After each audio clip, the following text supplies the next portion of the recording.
Hello family, this is my real story. My son threw water on my face because I asked for more, so I emptied his account and left the country. Have you ever stared at your own reflection and failed to recognize the person looking back? That was me the morning after my son threw water on my face. It wasn't the sting of the cold water that hurt, it was the look in his eyes, that sharp, dismissive glare that said you don't matter anymore. For a moment, I wondered if this was the same little boy whose tiny fingers once clutched mine, trembling at every thunderclap, who cried when I left for work. My name is Brandon, and I used to think love could survive anything. I was wrong.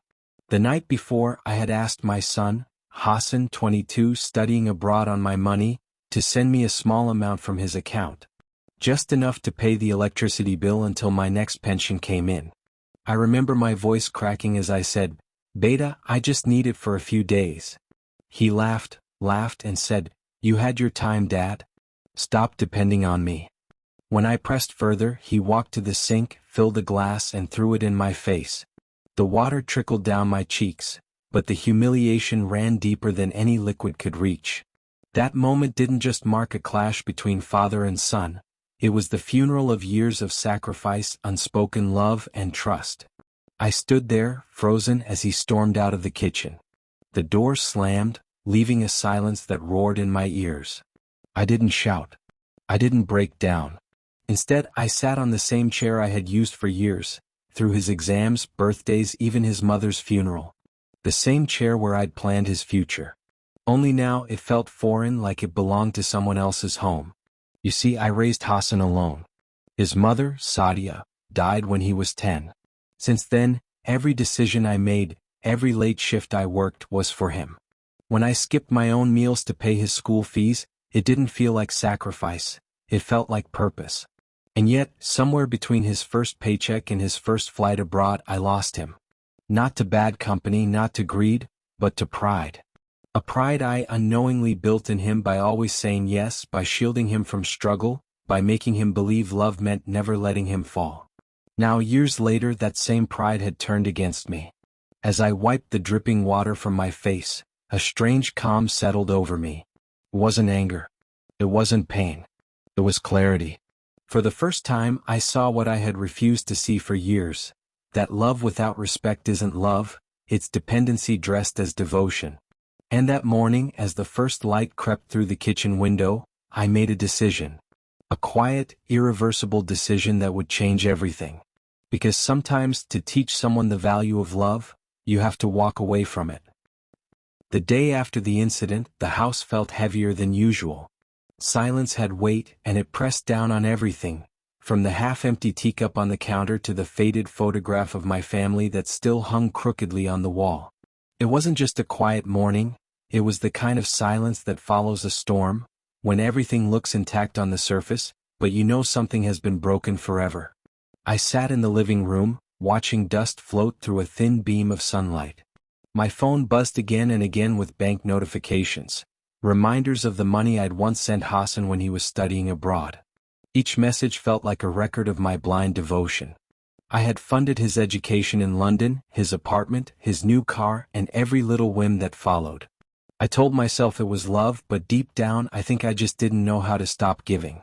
When Sadia passed away, Hassan was my only reason to keep breathing. She was the anchor of our home, gentle, patient, and endlessly forgiving. Her death left a hollow space, and I tried to fill it with ambition for our son.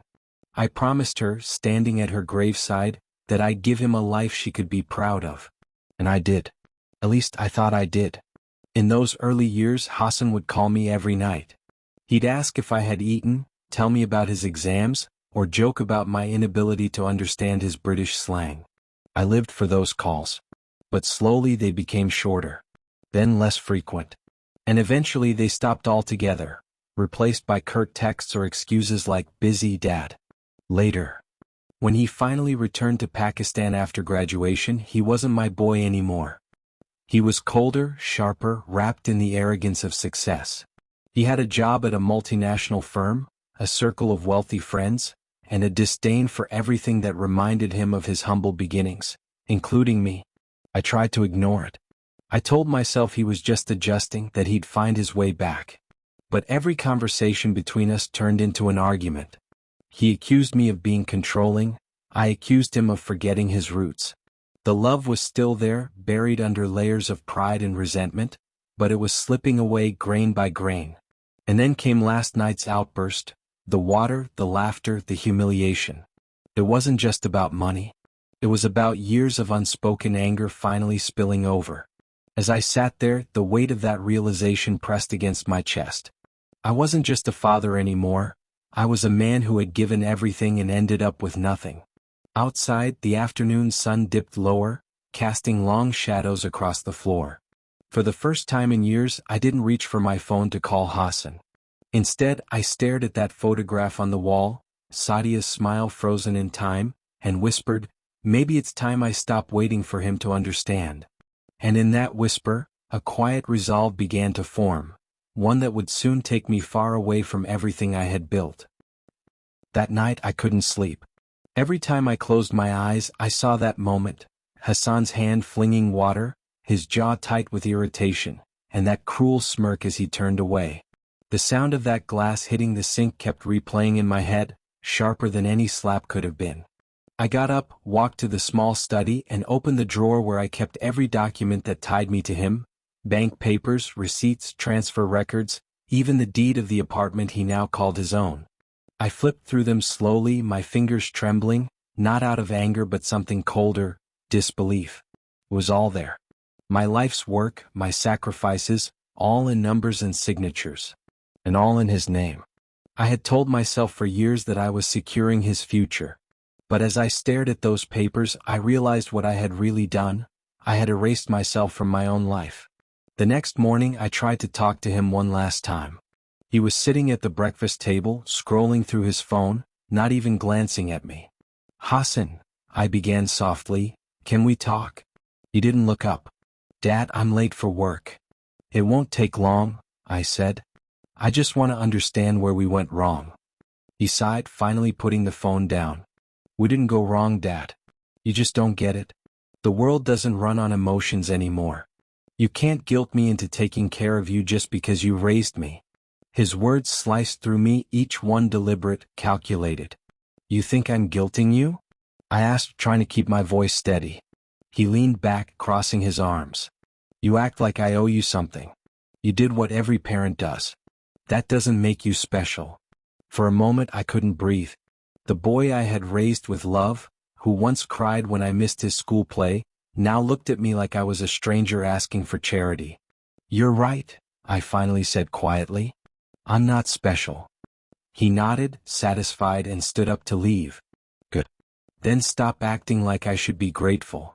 He left. The door closed again, this time softly, almost politely. But that gentleness felt worse than anger. It meant he didn't care enough to even fight anymore. When the silence settled back in, I looked around the house. Every wall, every photograph, every chair carried the memory of a life I had built for him. Yet suddenly, it all felt like a museum of mistakes.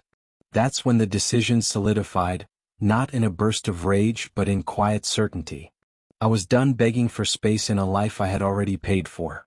I picked up my phone, opened the bank app, and stared at the accounts, his and mine. For years I had kept the passwords, the access, everything. Not to control him but to protect him. Now, for the first time, I realized protection had become permission. And I was about to take it back. I remember sitting in front of my old laptop, the glow of the screen painting my face in pale blue light. The house was dark except for that small corner of the room, where years of devotion now balanced on the edge of one decision. The cursor blinked beside Daniel's account balance. Numbers that once represented my pride, my son's future, our shared dream. My hands hovered above the keyboard. I wasn't trembling anymore. I was calm. Terrifyingly calm. I thought about every sacrifice hidden behind those numbers, every sleepless night, every extra shift, every time I skipped dinner so he could have more. I had poured my love into digits and deposits, mistaking financial support for emotional connection. But money doesn't buy respect. It only feeds entitlement when given without understanding. So I took a breath and began transferring the funds. Slowly. Methodically. Account after account. Every click echoed in the silence like a heartbeat. My own account, empty for years, suddenly began to fill. For the first time I wasn't giving. I was taking back what was already mine. It wasn't revenge. It was reclamation. By dawn it was done. Every rupee I had earned, sent, and sacrificed was back under my name. Daniel would wake to an empty account and, perhaps, an emptier conscience. But that wasn't the end. I walked through the house one last time. The walls were filled with memories, Sadia's laughter echoing faintly in my mind, Daniel's small handprints still faint on the garden wall where he once played with mud. I paused at his childhood room. The posters had come down long ago, replaced by minimalist furniture and a mirror that reflected only emptiness. I placed a single envelope on his desk. Inside a letter. Daniel, you once told me the world doesn't run on emotions. Maybe you're right. But remember this, money without love is hollow and pride without humility is poison. I didn't raise you to worship success. I raised you to understand worth. There's a difference. By the time you read this I'll be gone. Not to punish you but to free us both from this cycle of resentment. Sometimes distance is the only language love has left. Your father. Adil. As I sealed the envelope I felt something unexpected, relief. For the first time in years, my heart wasn't heavy. I packed lightly. Just a suitcase, my passport, and the old photograph of our family before the cracks appeared. When the taxi arrived I didn't look back. At the airport, the sun was rising, spilling gold across the glass windows. I watched it, realizing how long it had been since I'd noticed a sunrise. I wasn't running away. I was beginning again. Somewhere between heartbreak and freedom, I understood the cruelest truth of all. Sometimes the only way to love someone who's lost their way is to stop standing in their shadow. And with that, I boarded the flight. The airplane hummed softly beneath me as I stared out the small oval window. The clouds stretched endlessly, like torn pieces of memory scattered across the sky. For the first time in years, I didn't have anywhere specific to be, no bills to chase, no son to please, no expectations to meet. Just silence, clean and vast. I had chosen Malaysia, a country where no one knew my name, where Adil was just another traveler passing through. As the plane descended, I felt a strange mix of guilt and peace. Guilt because I had walked away from my only child. Peace because, for once, I had chosen myself. Days turned into weeks. I rented a small apartment near the sea, a place that smelled of salt and rain. The sound of waves became my only company, their rhythm steady and forgiving. I spent mornings walking along the shore, watching the tide erase footprints with every crash, and wondered if time would do the same for me.